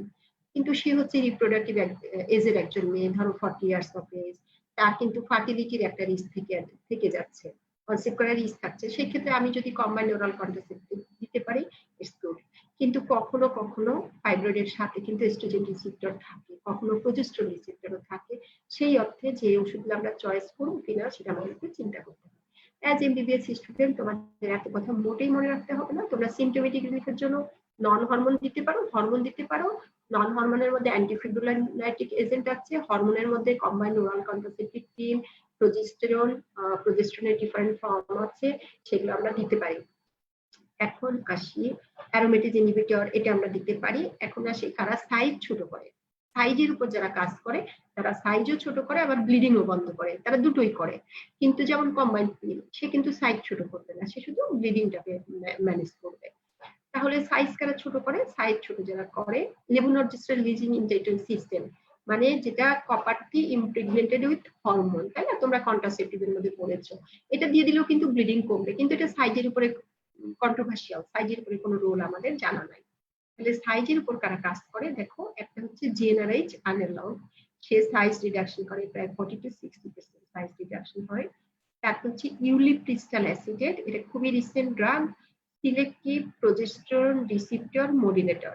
হ্যাঁ, তো এই টার্মিনোলজি গুলো একটু জাস্ট মনে রাখা, কারণ আমাদের টিচাররা আছে যে অনেক বেশি পারলে ঢুকতে ঢুকতে অনেক ভিতরে চলে যায়, তো I don't like this. Basic সাবজেক্টের স্টুডেন্ট বেসিক বলে পার হয়ে যাবে, সেটাই ভালো। ইভেন দেন তোমাদের শুধু জেনে রাখা। তারপরে হচ্ছে তোমার সিলেক্টিভ এস্ট্রোজেন রিসেপ্টর মডুলেটর, তারা কিন্তু সাইজের উপরে খুব বেশি ইফেক্ট করে না, কিন্তু ব্লিডিংটা কমায়। তাহলে সাইজ কমানোর ক্ষেত্রে মেইনলি আমরা বলবো জিএনআরএ চ্যানেলং এবং ইউলিপ্রিস্টাল অ্যাসিটেট, এছাড়া তোমার ডামাজোল আছে, তারাও কিছু সাইডের করে করে। সো ইউলিপ্রিস্টাল নিয়ে আমাকে একটু বলতে হয়েছে এই জন্য যে রিসেন্ট ড্রাগ, অনেকে হয়তো এটা সম্পর্কে একটুখানি বেশি ভালো পেরে গেলে জানতে চাইতে পারে। ইউলিপ্রিস্টাল অ্যাসিটেটটা কি তোমরা জেনেছো যে এটা সিলেক্টিভ প্রজেস্টেরন রিসেপ্টর মডুলেটর। যেমন আমরা সাম পড়ি এস্ট্রোজেনের জন্য, ওইরকম এটা হচ্ছে প্রজেস্টেরন মডুলেটর। এটা কি করে, এটা হচ্ছে ব্লিডিং ব্লাড লসটা কমিয়ে তারা অ্যামোনিয়া করে এবং সাইজ অফ দ্য ফাইব্রয়েডটা কমায়। কিভাবে কমায়? ভাস্কুলারিটি কমিয়ে দেয় এবং অ্যাপোপ্টোসিস বাড়িয়ে দেয়। এর চেয়ে বেশি মোটেও কিছু মনে রাখবা না, এর চেয়ে বেশি মনে রাখাটা ঠিক নয় এই বয়সে। সার্জিক্যাল ম্যানেজমেন্ট, তাহলে আমরা মেডিকেল ম্যানেজমেন্ট পড়ে ফেললাম, এবারে সেই সার্জিক্যাল ম্যানেজমেন্ট। সার্জিক্যাল ম্যানেজমেন্টের অপশনগুলো কি কি? একটা হচ্ছে আমরা শুধু টিউমারটাকে ইনোকুলেট করে নিয়ে আসতে পারি, দ্যাট ইজ মায়োমেক্টমি।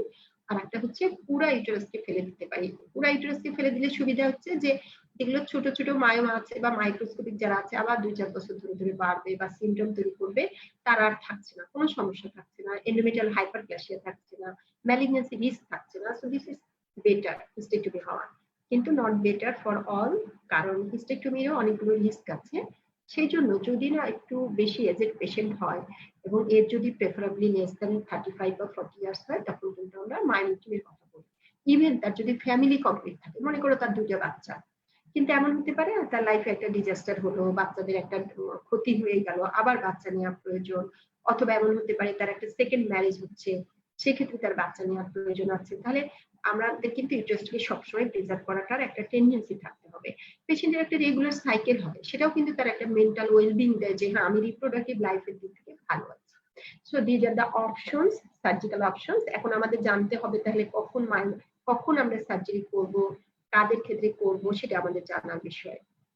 দেখো আমরা প্রথমেই বলেছিলাম অ্যাসিম্পটোমেটিক যদি ছোট হয় তাহলে আমরা চিকিৎসা করব না, কিন্তু কখনো কখনো অ্যাসিম্পটোমেটিকের জন্য চিকিৎসা প্রয়োজন, মানে সার্জিক্যাল ট্রিটমেন্ট প্রয়োজন। কখন?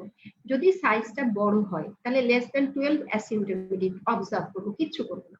যদি size more than 12 to 14 size হয়, তাহলে তার সার্জারি লাগবে বা সার্জিক্যাল ট্রিটমেন্ট লাগবে।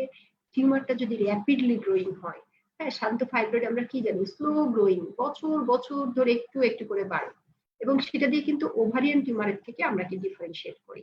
সো এটা যদি র্যাপিডলি গ্রোয়িং হয়। তারপরে সাবসিরাস প্রিডাঙ্কুলেটেড ফাইব্রয়েড, একটা মধ্যম সাইজের একটা প্রিডাঙ্কুলেটেড ফাইব্রয়েড, ওইটি সে যখন তখন টুইস্টেড হয়ে যেতে পারে, তার ক্ষেত্রে প্রয়োজন চিকিৎসা। Likely to complicate future pregnancy. আমি এখনই দেখছি এটা 6 সেন্টিমিটার একটা ফাইব্রয়েড, তো আমি যদি এটাকে না ফেলি, এমন হবে যে প্রেগন্যান্সিটা হয়ে গেলে ফাইব্রয়েডটা অনেক বড় হবে এবং it will create lots of complication. তাহলে আমি এটা করতে পারি। ডাউট অ্যাবাউট লেয়ার 4, সাধারণত ফাইব্রয়েড হচ্ছে বেনাইন টিউমার, ম্যালিগন্যান্সি খুবই কম, ম্যালিগন্যান্ট কাউন্টার পার্ট হচ্ছে সার্কোমা হয় এখানে। কিন্তু যদি আমার কোনো সন্দেহ থাকে লেজারটা নিয়ে, তাহলে আমার অপারেশন করতে হবে। আর ইন্ট্রামুরাল অথবা সাবমিউকাস ফাইব্রয়েড কজিং সাবফার্টিলিটি, যেমন আমরা বলেছিলাম যে যদি একদম ক্যাভিটি ডিস্টর্টেড করে অথবা টিউবের অস্টিয়ামটাকে ব্লক করে, তাহলে অপারেশন লাগবে। So indication for surgical management এখন তোমরা নিজেরাই বলতে পারবা। বড় সাইজ ফাইব্রয়েড, সিমটম যেটা রিলিফ হচ্ছে না, মেনোপজ হয়ে যাওয়ার পরে আবার গ্রোথ শুরু হয়েছে, যেটা ইনফার্টিলিটি করছে, তারপরে হচ্ছে প্রেশার ইফেক্ট করছে এবং সে বেশি সিমটম করছে, রক্ত শূন্য করে ফেলছে, সেখানে আমাদের লাগবে। ওকে, তাহলে হিস্টেক্টমিটা হচ্ছে অফার্স এ ডেফিনিটিভ কিওর, কিন্তু আমরা এটা কম বয়সী মানুষের জন্য চাই না। হিস্টেক্টমি কিভাবে করতে পারো, রুট গুলো করতে হবে। তুমি যদি অ্যাবডোমিনাল রুটে ঢুকে করো, দ্যাট ইজ অ্যাবডোমিনাল হিস্টেক্টমি। তুমি যদি পারভেজিনাল রুটে করো, দ্যাট ইজ ভ্যাজিনাল হিস্টেক্টমি। আবার এখন আমরা ল্যাপারোস্কোপি করে করতে পারি, সেটা একটা ডিফারেন্ট নামেই বলতে হবে, that is laparoscopic hysterectomy. Good. এখন কি আমরা যেতে পারছি ঠিক মতো? বুঝতে পারছো কিছুটা? আর মায়োমেক্টমিটা কি? Enucleation of the myoma. আমরা শুধু মায়োমাটাকে বের করে নিয়ে আসবো, কিপিং দ্য ফাংশনিং ইউটেরাস। তাহলে ফাংশনিং ইউটেরাস মানে তার মেনস্ট্রুয়াল সাইকেল ইনট্যাক্ট থাকবে, সে কনসিভ করতে পারবে, সেরকম করে আমরা শুধু মায়োমাকে তুলে নিয়ে আসবো। এই যে মায়োমাকে নিয়ে আসবো, পেশেন্ট আমার কাছে এসছে, আমি তার সমস্যাগুলো সব পুঙ্খানুপুঙ্খ দেখে বুঝেছি যে মায়োমেক্টমি করাটা ভালো।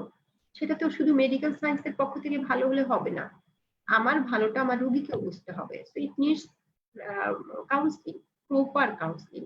এবং এই কাউন্সিলিং এর সময় তোমাকে মেডিকেল ইনফরমেশন এমন ভাবে দিতে হবে যাতে পেশেন্ট নিজে ডিসিশন মেক করতে পারে whether she will go for myomectomy or hysterectomy। অনেকে আছে 28 বছর বয়স, দুইটা বাচ্চা আছে, এসে বলছে যে না আমার একটু ব্লিডিং এ ভুগছি, আপনি আমার জরায়ু ফেলে দেন যেন জীবনে জরায়ুতে আর কোনো সমস্যা না। তাহলে তোমাকে তার মেডিকেল ইনফরমেশন গুলো দিতে হবে যে জরায়ু ফেলার কি সমস্যা, রাখার কি সমস্যা, তাই না? সেকেন্ড হচ্ছে যে না, কেউ ডিসিশন নিয়েছে যে মায়োমেক্টমি করবে, তাহলে মায়োমেক্টমি সে কেন করতে এসছে?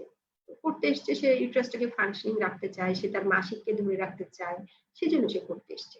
কিন্তু তাকে কতগুলো কথা জানতে হবে। ইভেন সে যদি ইনফার্টিলিটির জন্য এসে থাকে তাও তাকে জানতে হবে কতগুলো ইম্পর্টেন্ট মেসেজ, তাকে জেনে ডিসিশন নিতে হবে। যেমন কিছু কিছু ক্ষেত্রে কিন্তু তার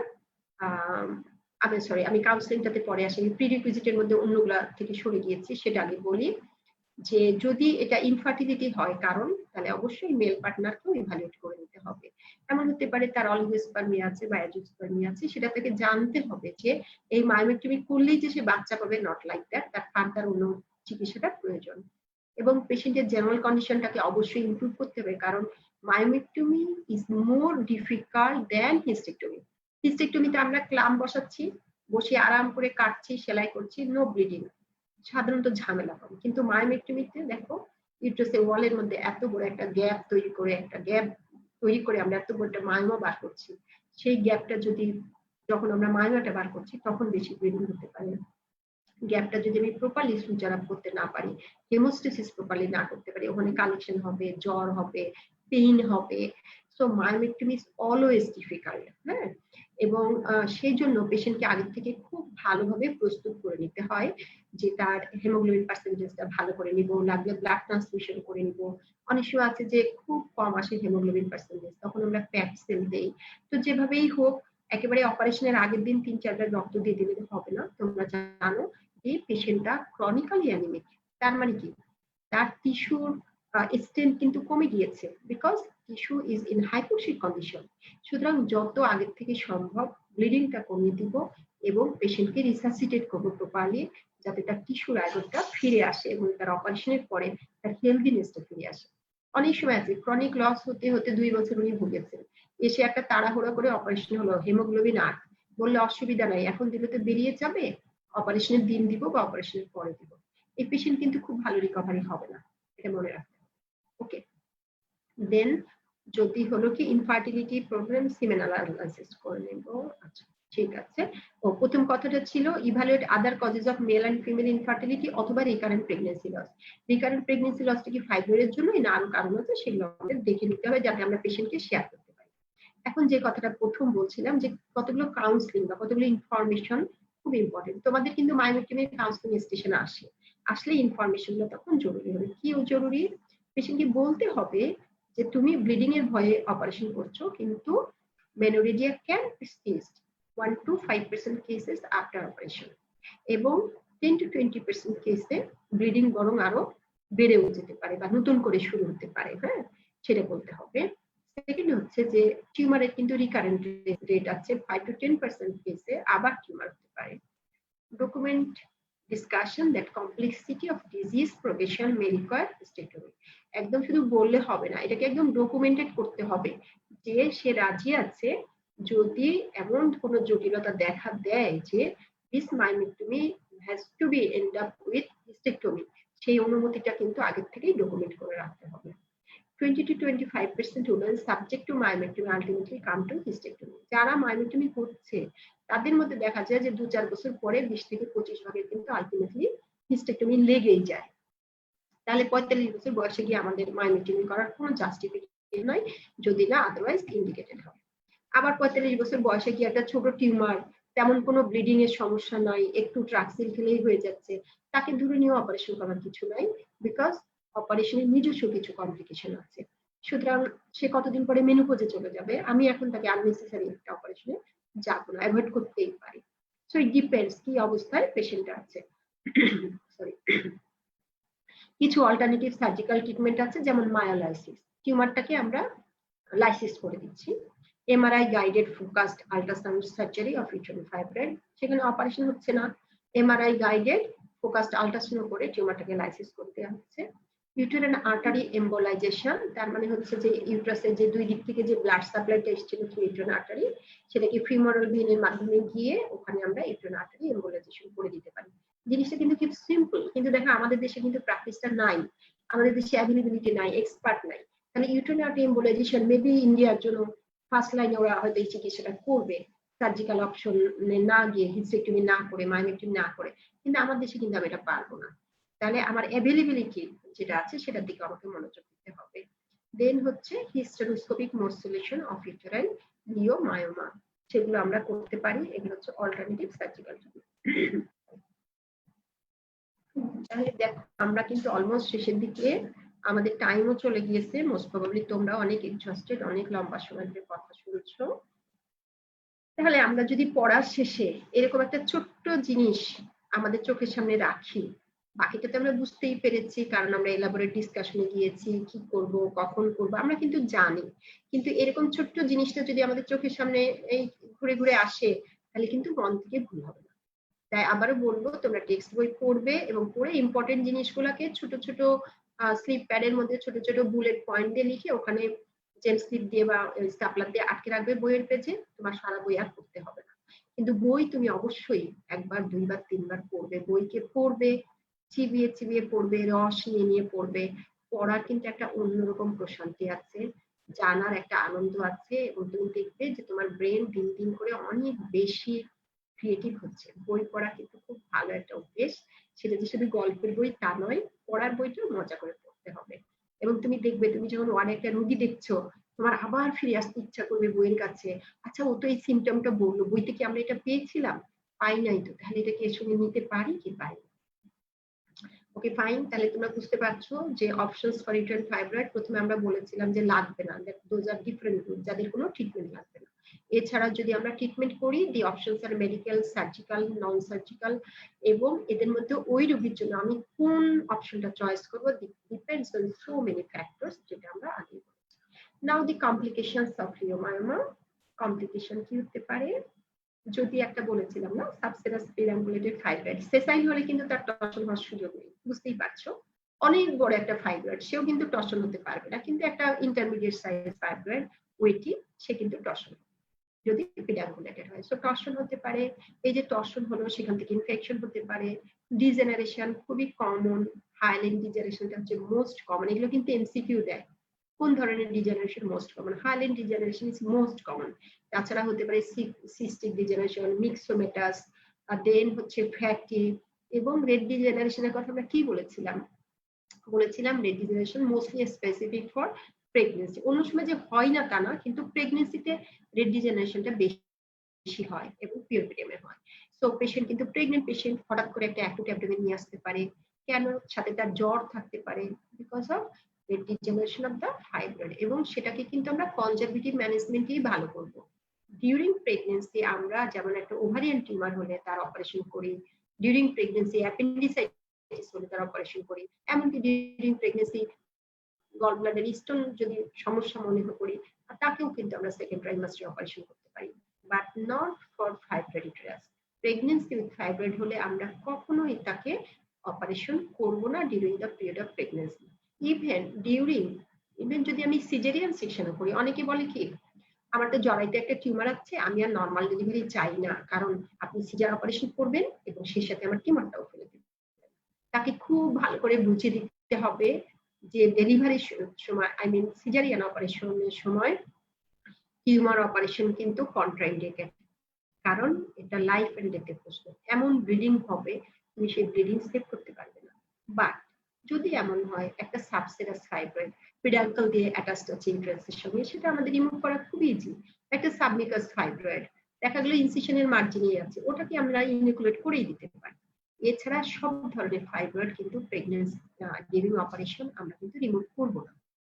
6 উইকস আমরা সময় নিব। 6 উইকস পরে যখন তার হরমোনাল স্টেবিলিটিটা ফিরে আসবে, প্রেগনেন্সির যে ওভারফ্লো হয়েছিল হরমোনের, সেটা যখন চলে যাবে, তখন আমরা তাকে আবার ইভালুয়েট করবো যে তার ফাইব্রয়েডের এখনকার সাইজ কি, সিমটম কি, এবং আমাদেরকে কি করতে হবে। তাহলে পেশেন্টকে এই সমস্ত গুরুত্বপূর্ণ ইনফরমেশন দেওয়াটা কিন্তু আমাদের অনেক একটা জরুরি চিকিৎসার অংশ। দেন আর কি হতে পারে? অ্যাসাইটিস। অ্যাসাইটিস কিন্তু খুব কমন না, বিশেষ করে ফাইব্রয়েডের জন্য অ্যাসিড ইজ কমন না, বাট সামটাইম যদি এটা পিডাকুলেটেড ফাইব্রয়েড হয়, it can induce irritation of the peritoneum, এবং তার জন্য সে কি করতে পারে, ওমেন্টাল ইরিটেশন করতে পারে, এবং তার জন্য কিছু অ্যাসাইটিস হতে পারে। তাহলে তাকে আমরা কি বলবো? নিশ্চয়ই তাকে আমরা সিডোমিক সিনড্রোম বলবো। হেমোরেজ হতে পারে, খুবই রেয়ার, যে কোনো একটা বড় ফাইব্রয়েডের ক্যাপসুলের যে ভেইনটা, ভেইন মে বি রাপচার। তাহলে রাপচার হলে কি হবে? কোথায় আছে? পেটের মধ্যে আছে। রাপচার একটুপিকো যা, রাপচার কর্পাসকুটিয়াম সিস্টো যা, এই রাপচারও কিন্তু সে একই কাজ করবে। তার মানে পেটের মধ্যে তার ব্লিডিং হবে, অ্যাকুট অ্যাবডোমেন হবে, পেশেন্ট ছকে যাবে, তাহলে তার একটা ইমার্জেন্সি ম্যানেজমেন্ট হবে। খুবই রেয়ার, বাট তোমার একটা ধরো রিটেনে একটা পয়েন্ট বাড়াচ্ছ, সেইভাবে বলা। ওকে, আর কিছু হতে পারে ম্যালিগন্যান্ট চেঞ্জ, সেটাও যদিও rare, but it can happen. তো আমরা কি ম্যানেজমেন্টটা বলতে পারলাম? তোমাদের অনেক কথা মনে রাখতে হবে না। Asymptomatic, symptomatic. সিমটমটা whether it is due to bleeding only or due to pressure effect or due to tumorous size, কোনটার জন্য যেটা হবে। আরেকটা কথা বলে রাখি, যে আমরা কিন্তু বলেছি যে ইউরিনারি রিটেনশন করে, অনেক বিগ সাইজ যদি ফাইব্রয়েড হয় তাহলে সে ডিসপেপসিয়া করে, কিন্তু বইতে একটা কথা বলা আছে যে constipation is not A feature of pressure effect of fibroid. Even যদি এটা একটা পোস্টেরিয়র ফাইব্রয়েড হয়, যদি এটা ইম্প্যাক্টেড হয় ওভার রেক্টাম, তারপরেও এটা কিন্তু খুব একটা কমনলি কনস্টিপেশন করে না। তাহলে অনেক সময় হয় কি, বলতে গিয়ে প্রেশার ইফেক্ট, আগেই বললাম কনস্টিপেশন। নো, তোমরা সরি ইউরিনারি কমপ্লেনটাই রিটেনশনের জন্য বলবে। আর প্রেশার ইফেক্ট বললে কি হতে পারে? হাইড্রোলিটার হাইড্রোনেফ্রোসিস হতে পারে। প্রেশার ইফেক্ট বললে তোমার পেটের মধ্যে একটা ডিসকমফোর্ট ফিলিং, এগুলো হতে পারে। So we are almost at the ending.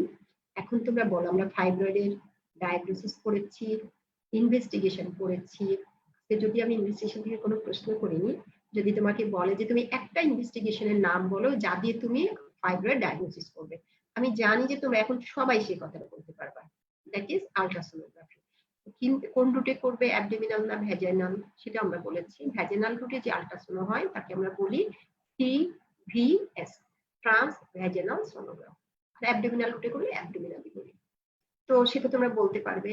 শুধু ডায়াগনোসিস হলো কি এটা টিউমারের, কিন্তু যদি একটা ফাইব্রয়েড পেশেন্ট তুমি ম্যানেজ করতে যাচ্ছ, হঠাৎ ইনভেস্টিগেশন, তখন কিন্তু তার সবকিছু বলতে হবে, সিবিসি থেকে শুরু করে তার পিয়ারিস্টিক চেকআপে যেগুলো আসবে সেগুলো বলতে হবে, ডায়াগনোসিসটা কি দিয়ে করবা সেটা বলতে হবে।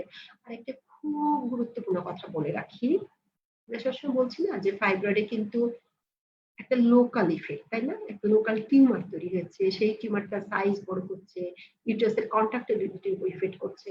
তাহলে এখানে কিন্তু হাইপোথ্যালামো পিটুইটারি ওভারিয়ান অ্যাক্সিসে কোথাও কোনো ডিসরাপশন নাই। So menorrhagia, menorrhagia, menorrhagia, that is it's a cyclical bleeding, it's a cyclical bleeding. কিন্তু যদি এমন হয় ইরেগুলার ব্লিডিং হচ্ছে এবং তুমি কোনো পলিপ বা কোনো কিছু চোখে দেখছো না, একই সাথে টিবিএস করে আমরা দেখছি তার এন্ডোমেট্রিয়াল হাইপারপ্লাসিয়া আছে, ইরেগুলার ব্লিডিং যদি থেকে থাকে, এন্ডোমেট্রিয়াল হাইপারপ্লাসিয়া যদি থেকে থাকে, তাহলে that patient demands endometrial sampling, endometrial evaluation. কারণ আমরা বলেছিলাম কি, এটার সঙ্গে এন্ডোমেট্রিয়াল হাইপারপ্লাসিয়া, এন্ডোমেট্রিয়াল ম্যালিগনেন্সি থাকতে পারে। কিন্তু ধরো যদি ম্যালিগনেন্ট কোনো কিছু থেকে থাকে, তাহলে সে কি সাইক্লিক্যাল মেনোরেজিয়া করবে? ও বসে থাকবে যে পরে সাইকেলে গিয়ে আবার ব্লিডিং করবো? নো, সে কিন্তু ইরেগুলার ব্লিডিং করবে। তাহলে যে পেশেন্ট ফাইব্রয়েড আমরা পেয়েছি কিন্তু সাথে ইরেগুলার ব্লিডিং আছে, অবশ্যই তাকে একটা এন্ডোমেট্রিয়াল স্যাম্পলিং করব। সেটা আমি ডায়াগনস্টিক ডিএনসি করে আমি এন্ডোমেট্রিয়াল স্যাম্পলটা নেই, আর যেভাবেই নেই আমাকে এন্ডোমেট্রিয়াল স্যাম্পল নিয়ে একটা হিস্টোপ্যাথোলজি পরীক্ষা করে নিতে হবে। So this is all. তোমাদের কোনো কোশ্চেন থাকলে প্লিজ আমাকে বলতে পারো।